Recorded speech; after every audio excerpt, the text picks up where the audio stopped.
Selamat sore teman-teman, kembali lagi. Ini di episode yang ke-179. Jadi pada kesempatan kali ini saya membahas tema baru yaitu tentang populasi umat manusia. Jadi di sini saya akan membahas beberapa prediksi dari beberapa pihak yang mengatakan bahwa populasi umat manusia jumlahnya akan menambah. Nah, jadi di sini saya menyusunnya itu nyusun PPT ini atau mencari sumber-sumbernya itu ya lumayan banyak lah. Lumayan banyak makan hari dan hari ini masih diberikan waktu untuk record. Nah, terus langsung saja ya kita ke slide berikutnya. Semoga video ini bermanfaat. Terus kalau menurut kalian nanti di akhir video, menurut kalian video ini berbobot atau enggak berbobot, kalian saja. Nah, di sini seperti kalian lihat, di sini adalah jumlah populasi manusia seluruh dunia saat ini.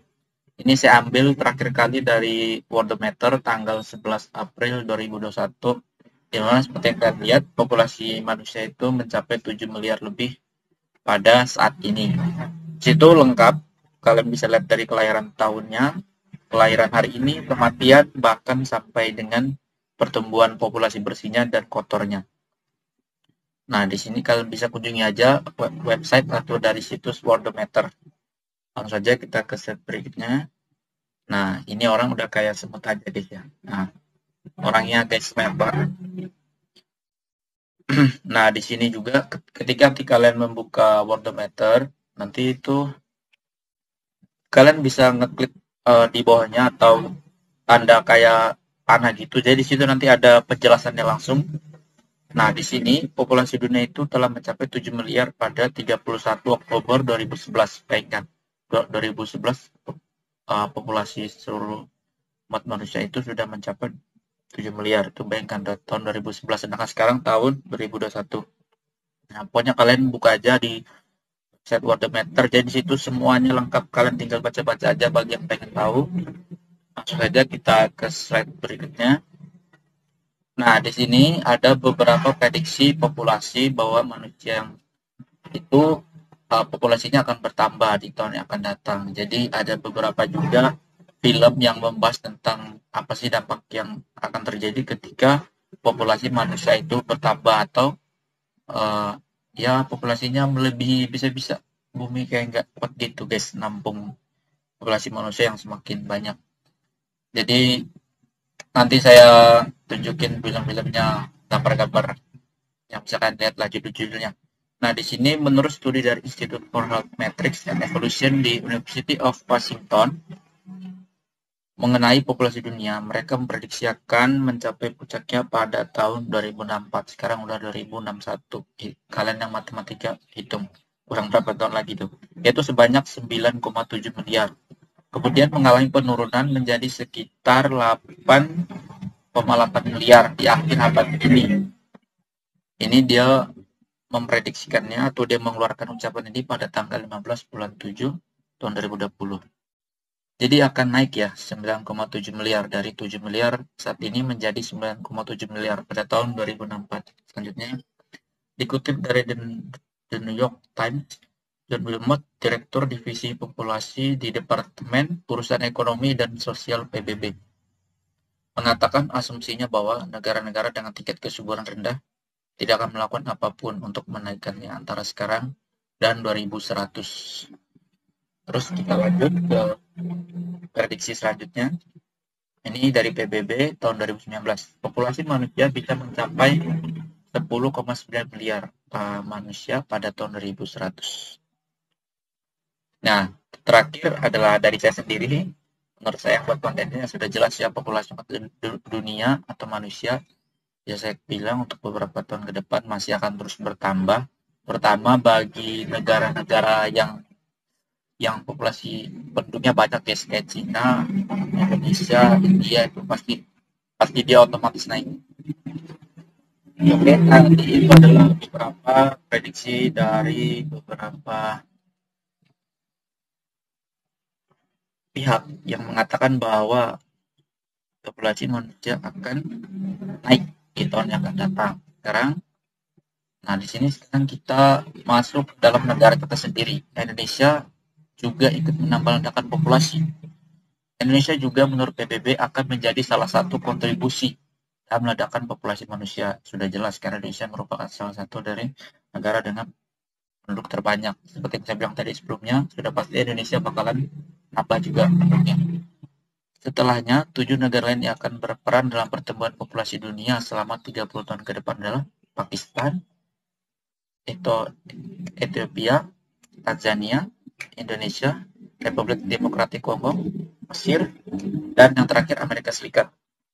Di sini saya selalu nyantumin situsnya, sumbernya, supaya nanti ketika lihat jadi kalian bisa ketik saja. Terus, nah kira-kira apa nih faktor yang menyebabkan bertambahnya manusia? Oke, yang pertama faktor yang menyebabkan populasi yaitu sudah pasti kelahiran, kedua imigrasi yaitu perpindahan, yang ketiga penyempitan wilayah. Selanjutnya, faktor yang mengurangi populasi manusia itu kematian, emigrasi, perluasan wilayah. Ini sumbernya dari Kompas. Nah, ini tadi merupakan faktor yang menyebabkan bertambahnya manusia atau yang menguranginya populasi manusia. Selanjutnya, dampak dan pengaruhnya. Yang itu ada ketersediaan pangan, lahan tempat tinggal, ketersediaan air bersih, faktor lingkungan, pendidikan. Sekarang kita bahas dari ketersediaan pangan. Nah, ketersediaan pangan menjadi salah satu dampak dengan kepadatan populasi di suatu wilayah.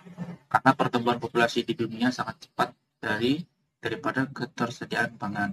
Terus yang kedua kita masuk ke lahan tempat tinggal. Pertumbuhan populasi yang cepat akan menuntut pemenuhan kebutuhan tempat tinggal yang terbatas. Akibatnya akan menggusur lahan pertanian yang subur untuk dijadikan sebagai tempat tinggal. Selanjutnya, ketersediaan air bersih. Pertumbuhan populasi yang cepat juga menuntut ketersediaan air bersih untuk kebutuhan sehari-hari. Kebutuhan air tidak hanya untuk manusia, tapi juga untuk makhluk hidup lain. Maka semakin padatnya populasi di suatu wilayah akan membuat ketersediaan air menjadi habis atau menipis. Selanjutnya, faktor lingkungan. Kepadatan populasi yang semakin berkembang akan membuat kebutuhan barang dan apa saja akan terus meningkat. Banyak orang yang memiliki kendaraan, maka jalanan jadi macet, polusi udara meningkat. Dengan konsumsi energi yang berlebihan akan membuat lingkungan semakin tercemar. Terakhir, dari dampak dan pengaruhnya kepada faktor pendidikan, sarana dan prasarana pendidikan semakin kecil dengan pertumbuhan populasi yang terus meningkat. Nah, itu tadi sumbernya dari kompas.com. Selanjutnya di sini kita solusinya ada 3. Ini menurut saya sendiri sih. Mungkin kalian bisa nambahin solusi lain nanti. Pertama, membuat anak secukupnya. Kalau di Indonesia kita kenal dengan program KB, keluarga berencana. Jadi seminimalisir mungkin menghasilkan atau membuat anak secukupnya. Kalau di Cina yang saya dengar itu minimal harus punya anak 1 ya aturannya atau gimana. Jadi kalau saya salah dibenarin nanti bisa searching lagi. Yang kedua, memperlakukan tarif tinggi bagi para imigran. Ya tentu ini karena sudah pasti mereka yang datang ke tempat kita itu sudah pasti secara tidak langsung menambah jumlah penduduk yang ada di suatu negara. Jadi ya untuk orang-orang asing ya kalau bisa ya menetapkan tarif yang tinggi agar mereka jadinya punya alasan 2 kali untuk tinggal di tempat kita dan akhirnya tidak jadi dan tinggal di negaranya lagi. Ya terus yang ketiga, menaikkan standar umur menikah. Nah, kan standar menikah di umur Indonesia kan minimal 19 tahun. Jadi untuk menekan tingkat lajunya pertumbuhan populasi Indonesia ya kalau bisa dinaikin jadi 21 kalau nggak 22 lah.